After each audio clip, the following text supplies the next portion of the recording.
Hi, I'm Erin Meese, And I'm Kristen Ireland. and we're the co-founders of PeopleSpark Consulting. Welcome to our podcast, The People Spark, helping ag leaders step out of the weeds with clarity and confidence. We'll leave a little spark. We'll leave a little spark. So we left you last episode with a little bit of a cliffhanger, if there could be such a thing, related to the top 2 sexiest parts of HR. One being, drumroll, job descriptions. Oh, was I actually supposed to do a drum roll there? Maybe, well, there you go. It was sad. So I would be actually interested if we joke that it was a cliffhanger because I truly think it was a cliffhanger. I'd be interested in knowing if anybody else thought it was a cliffhanger. So, or if anybody else is in as much anticipation as we are to talk about job descriptions. Well, and the fact that they're back for this episode tells me that they are interested in job descriptions, right? Or they're like, oh, job descriptions, not today. Well, and where we started even on the last episode too was with this thought of, I'll bring it back to the visual of the cowboy to corporate continuum, right? That on one side, then no structure or very little structure, very little defined, but in their roles, to the opposite side of it being the overly corporate, overly bureaucratic, overly formalized. If it's not in my job description, I'm not going to do it. Formality that a lot of business owners are fearful of. And what we were speaking to is that's not our goal when it comes to structure at all. Our goal with structure is making sure that the structure of the organization, which includes how roles are defined by way of job descriptions, and how decisions are made within the organization, how that aligns with that organization's ability to meet their goals and objectives. Yes. So I'll jump in with a couple of thoughts. And then Erin, I would love to hear yours as well. So, and we've been working with a lot of people on job descriptions recently. Yes. Which is not, by the way, just sitting down and coming up with a job description. It is not sitting down. Job descriptions are not sitting down in front of a blank piece of paper and writing down all the tasks that are a part of that job or the tasks that somebody does. If you do that right now, please remove that process from your brain. And what I want you to do instead is think about, what are our goals? What are we trying to accomplish? And then how do we start to break those goals down into more, I would say, more bite-sized pieces that somebody can impact or control? So, for example, a goal of an organization, of a business, profitability, right? We want the business to be profitable. We also know that there are functions within that business. There's sales, there's procurement, there's production or operations that are a part of that. So if our goal is profitability, what does sales really impact or influence? So what is the goal in profitability that specifically applies to sales? What does that mean for procurement? If somebody is doing both sales and procurement, so they're looking more at really defining what that margin is, you can get that specific. What does that mean for operations and production? And what can they own of that profitability? So it could be closer to the how much is being made or processed in that amount of time. We work with a client right now who is working with cottonseed, and their goal is 9 rail cars a day. There's their productivity goal. So you're looking at it from that bigger picture, and then sometimes you can take that even further. And this is where, to me, organizations start to adjust based on what they see in their business. So we are working with a business right now whose goal is to increase production by 15% this coming year. What the hesitation is that employees are standing around.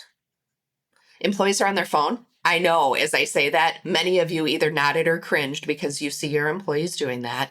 Employees are waiting for that next direction of what they need to do. So as we started to talk about what is it that the production team or the operations team owns, there is the aspect of, yes, we need to grow by 15%. If you think back to a previous episode, that's a lagging indicator. Mhm. The leading indicator that we focused on for them, their goal for the operations team, is to reduce unplanned downtime.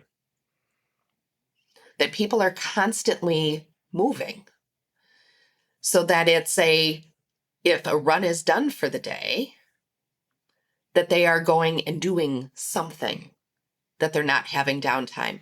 There is a much more targeted focus on what percentage of time they want to make sure that they are focusing on preventative maintenance, which is planned downtime, different from unplanned downtime. So it's really about taking those goals and driving it into, I don't want to call them functions, because again, that sounds so corporate, but those areas of responsibility and what they can own within those goals. And that to me adds a whole nother level of clarity to make sure that that path is paved to the right direction. Yeah. And at some point I'd love to get deeper with some examples of what does that mean for some other roles and how do we look at that? What are your thoughts on kind of this whole concept of translating strategy to the structure? Well, I think that's the one area that most job descriptions really fall flat, Mm-hmm. where they're focused more on the tasks to be done and not as much connecting the work and how it impacts the business and why it's important. That why.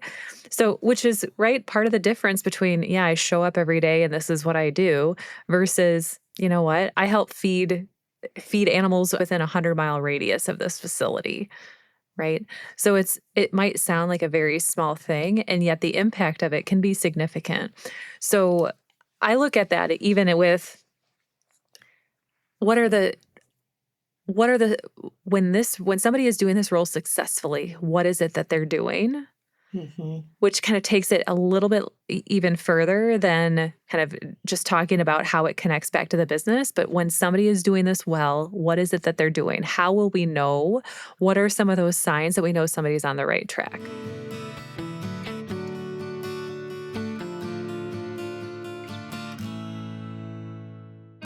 Did you know that contrary to what we might think, 96% of employees want feedback, whether it's constructive or recognition?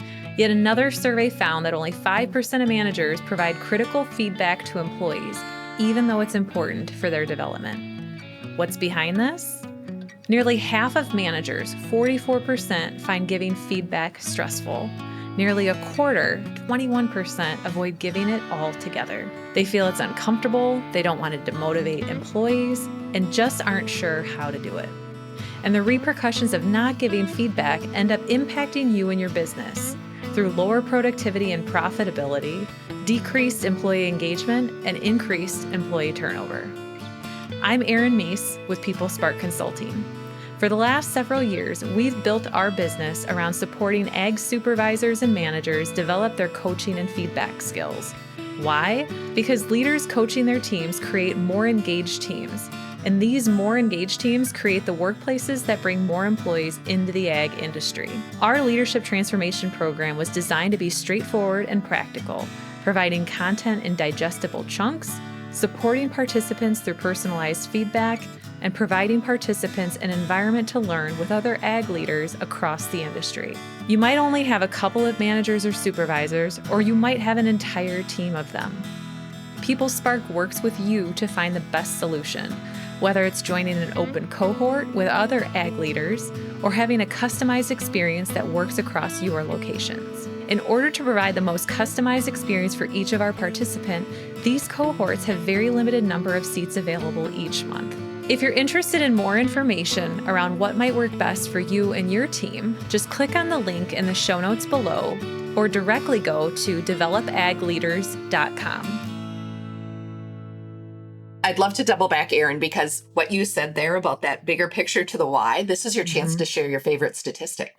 Yes, And I absolutely. think we shared it before, but I think it's worth saying again. Right. So back in this study, and I'll have to look at it and link it out in the show notes. So it found that 44% of American workers, 44% across all industries, across all levels, didn't know how the work they do every day impacted the business. And so 44%, almost half.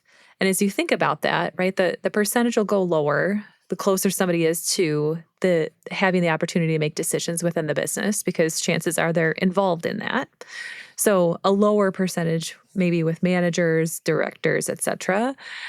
As we get further away from that decision making within the business though, as we're getting into some of our delivery drivers, as we're getting into some of our applicators, as we're getting to some of our production operators, people who are further away from that decision making may be less connected to knowing how their work impacts the business every single day. So if you keep that in the back of your mind that, right, if this may seem obvious to us, this may seem obvious to me, it may not be obvious to everyone else and is worth taking that time to help connect somebody to the business. You're also helping to increase their engagement by doing so. Hmm. Yes. And that having that detail and that connection in the job description and being able to communicate that why as you get into the tasks has such a huge impact. Absolutely. Well, and I think the last piece I would speak to here too is also weaving in how your values, how your organization's Hmm. values also are a part of that. So as I think about the business I was talking to for the cowboy to corporate, kind of the origin story for that, one of the values within that organization is that we're using common sense. And we're using common sense such that if I see somebody that needs some help, just because it's not in my job description doesn't mean that I'm not going to go help them.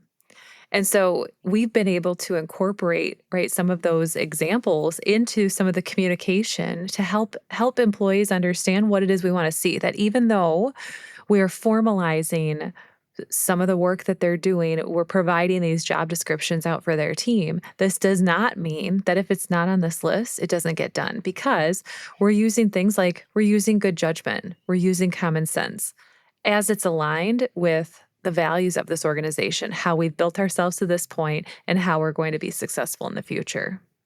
Hmm. Well, and I'd love to go back and when you talked about, so before I interrupted you to go back to your statistic, but it was your favorite statistic. So Hmm. any opportunity to share, you were talking about what does success look like for this role? Yeah. And to me, that is so important because, again, so much when we talk about job descriptions, we focus on here are the tasks that need to be done when we're Hmm. not necessarily talking about what does success look like. And there was the story that always comes top of mind for me is we were working with a John Deere dealer and we were putting together job descriptions for a number of their roles. And one of the roles that I was working on was the inventory specialist. And as you think about an inventory specialist, right, they are getting any inventory They're that's receiving the coming in through parts. Yeah. different. Thank you. That was my visual. You can't see my visual. Erin did, and she totally translated it, right? They're receiving the parts, they're checking them off, they're updating the system, they're putting the parts where they need to be put. Those are the tasks. But what success really looks like for that position is that if anybody went back to that area, looked up on the computer, they could go directly to the spot where that part was supposed to be and find it. The computer says there are two parts. I'm going to walk to this spot and two parts are there. Because it gets to that bigger picture of what success looks like. Because somebody could say, if somebody isn't meeting the expectations of the job or not doing well, I did all of the tasks on my job. Hmm. You could, and I'm using air quotes, do the tasks of your job and still not hit that level of success if it's not to the point where somebody can go and find that product. So actually, when we start job descriptions, we say, okay, here is the role. The first bucket that we include is what are the goals, metrics for that role, and what does success look like? So that we are defining that bigger picture as we go into it. And then it's the what are the tasks and the responsibilities that align with what success looks like there. And even though at the end of it, I bet when we go through this, 80% of the tasks may be the same. And it's driving to that bigger why of why this makes a difference. Yeah. I'm going to use my restroom example. Can I use my restroom example? Of course. I mean, because everybody needs to have that. We're working with a convenience store that I mentioned in a previous episode that is looking at, we want to increase foot traffic, and they're hiring clerks. And a lot of times, right, when you think of a clerk, you think of okay, you're standing at the register checking people out. Yes. If you say our job is to increase foot traffic, that list looks different. And even if that list is the same, why you do that task is different. So for me, yes, that does include checking people out. It's also making sure that you're checking people out in a way that they want to come back because you want to increase foot traffic. And then it's thinking about what draws people in. So for me, cleaning the restroom in a convenience store would be probably one of my least favorite things to do. If somebody tells me to clean a restroom, I'm going to cringe. If you put it in terms of people like me decide which convenience stores they want to go to based on how clean the restroom is, it sends a little bit different message because it's not just clean the bathroom. This is a major decision point of whether or not people come in. I still may not like cleaning the restroom, but I have a different perspective about the importance of cleaning the restroom. It also changes the perspective of, okay, as I'm coming into work, if I'm seeing something that would discourage somebody from coming in, I'm going to fix it. Oh, this is a barrier. I need to move this. Oh, there's trash on the floor. I wouldn't want to go into a store if there was trash on the floor. I'm going to pick it up. So it leads to that bigger why. Absolutely. Absolutely. And I think we all have our lists of kind of in ranking order of different brands, right? Because it can impact the entire brand, especially if you're an organization that has more than one location, that those Mm-hmm. little things can really impact how a consumer, how a customer perceives the entirety of the brand.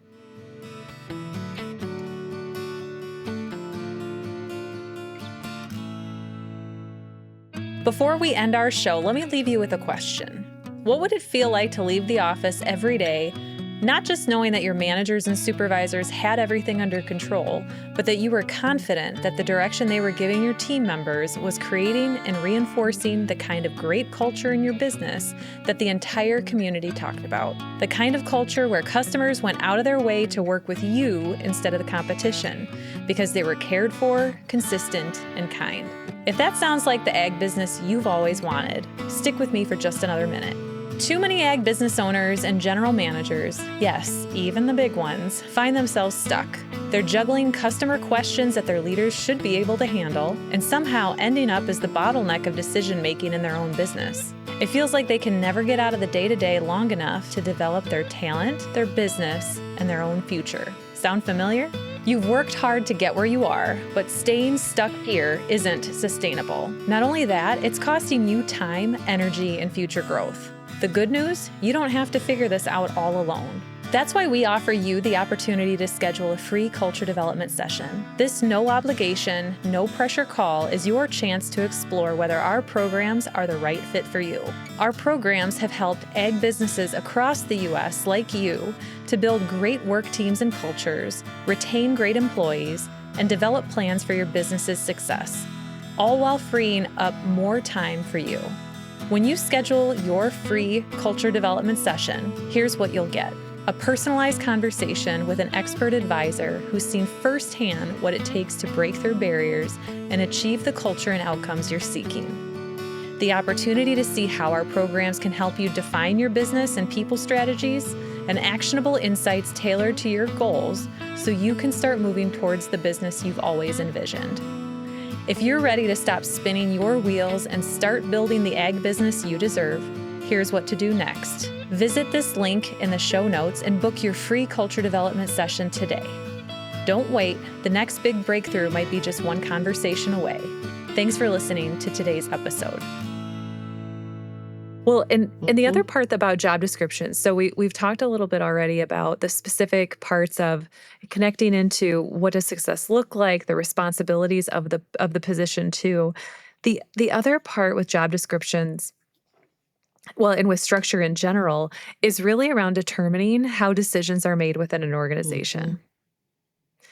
And Mm-hmm. this is where I also see leaders not struggle, but hesitate. I see them Good word. hesitate where they understand and might very logically say, yes, absolutely. I want my store managers making decisions up to this point.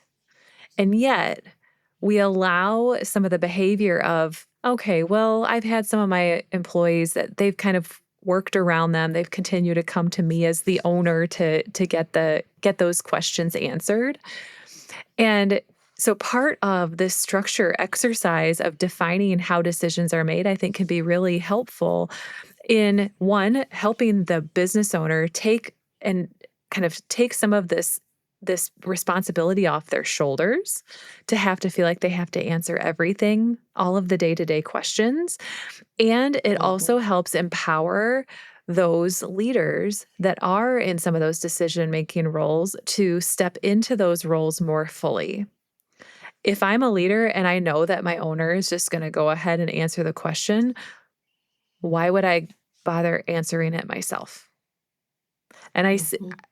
we see this, I would say quite frequently, especially if we're starting to implement some structure where there hasn't been a lot of structure before.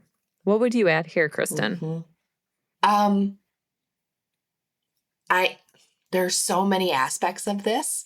That's one of the reasons why I love having the translating down to the goals and metrics of what you can control and own, because Mhm. then it leads to the question of then what decisions does this job, this role need to make to be able to truly own kind of this metric, and how Right. much we will say our strategy is to do this and we'll have a bigger picture strategy, and yet we're kind of handcuffing the people that are in those roles because we're not giving them the decision making authority at the same time. And that's actually, that brings up one of the other tools that we tend to use is when we're putting together, building the structure, paving the roads to head to your final destination, is decision making continuums. Mhm. So for what role, who is responsible for what, so that that decision making becomes very clear, and it's a way that we can double check that yes, the decisions are being made at the appropriate level. And it allows us to go back. I think the biggest kind of hurdle for business leaders and business owners in that is when somebody comes to them to make the decision, when they know their direct reports need to do that, the biggest hurdle is to not answer it, because it's our default to answer it. And so Mhm. to not answer it is painful.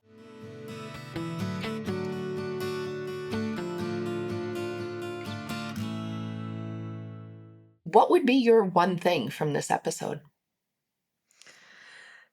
I was struggling with coming up with just one, so I will give 2. So Mm-hmm. I think because we specifically talked about job descriptions, and because we were also starting to talk too about decision making. So the first I would say is define what success looks like for each of the roles in your Mm-hmm. organization. So, not again, take Mm-hmm. people out of it for those specific roles. If I have a cashier, if I have my accounts payable person, I have a agronomy salesperson, right? What does success look like? And try again, right? Our favorite word is specific. Get as specific as possible to really describe this. You can always edit it later. Describe it, what that success looks like. The other part then is starting to look at decision making. Who makes the decisions within your business today? Just start there and start to think about where actually do some of these decisions need to be made? Is it value added for them to be made at the levels they are today? What are your thoughts, Kristen? I am aligned. That sounds so corporate. It was I agree. Yes. And to me, if I had to pick one, it would be that what success looks like Mhm. and how does that tie to the bigger picture Yeah, of what the absolutely. organization is. So where we're going to go next is now that we've started to talk about kind of structure and how do you structure in general, let's be real. A lot of things are changing right now. And what we're tending to see is a lot of transitions within organizations, whether it's the departure of long-term employees, ownership transitions. Um, so I'm going to talk about this in the words of succession planning, which Mhm. has been one of the biggest hot topics that we have gotten. When we Right, put out our 3-part blog series on succession planning, that is our top rated blogs that have right. come out. So this is a hot topic. So in our next episode, we'll talk more about what are the considerations Mhm. in defining roles, knowing that there is some kind of a transition. Absolutely.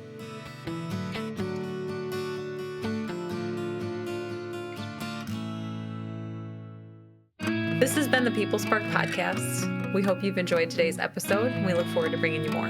The best way you can support us is by liking and subscribing this podcast wherever you subscribe to your podcasts. Thank you so much for hanging with us today. We are looking forward to continuing the conversations with all of you.